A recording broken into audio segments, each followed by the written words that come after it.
खबर शिमला से है, जहां दिल्ली दौरे से लौटे मुख्यमंत्री सुखविंदर सिंह सुक्खू ने आरडीजी के मुद्दे पर फिर भाजपा पर निशाना साधा। उन्होंने कहा कि पूर्व जयराम सरकार को सबसे ज्यादा आरडीजी मिली, लेकिन इसके बावजूद प्रदेश पर कर्ज और देनदारियों का बोझ बढ़ गया है। इस दौरान मुख्यमंत्री ने मल्लिकार्जुन खड़गे और राहुल गांधी से भी आरडीजी पर विस्तृत चर्चा की और भाजपा से सहयोग की अपील की। उन्होंने कहा कि केरल से हिमाचल की तुलना करना सही नहीं है।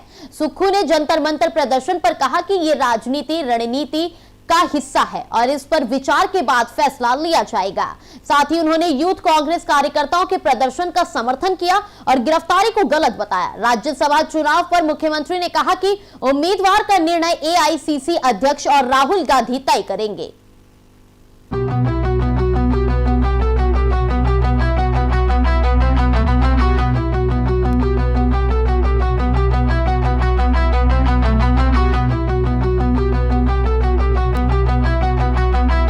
देखिए, जब हिमाचल सदन में रेड हुई, बड़ा दुर्भाग्यपूर्ण है और बिना वारंट के मैं वहाँ ठहरा हुआ था और हमारे यूथ कांग्रेस के लड़के वहाँ आते हैं और उसका आज मैं देख रहा था कि भारतीय जनता पार्टी के प्रदेश अध्यक्ष ये कह रहे थे कि सीएम के ऑफिस से बुकिंग होती है।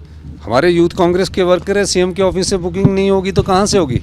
वो कोई किसी पद पर थोड़ी है। तो मैं उनकी बुकिंग करता हूँ और ये उन्हीं की बुकिंग नहीं करता, आम जनता की भी बुकिंग करता हूँ। पत्रकार महोदय कोई बोलते हैं उनकी भी बुकिंग करता हूँ और कोई आदमी मेरे को फ़ोन भी कर दे तो मैं उनकी भी बोल देता हूँ कि भैया इनको कमरा दे देना। कमरे का वो किराया देते हैं और हिमाचल के लोगों के लिए हिमाचल भवन है। अगर वो ठहरे हुए थे, अगर किसी ने इस प्रकार की रेड करनी थी तो उसकी पहले जानकारी आरसी को दी जानी चाहिए थी। आरसी को भी जानकारी नहीं दी गई, मुझे भी जानकारी नहीं दी गई। मुझे तो हमारे विधायक सुरेश कुमार जी वहाँ ठहरे थे, उनसे पता लगा।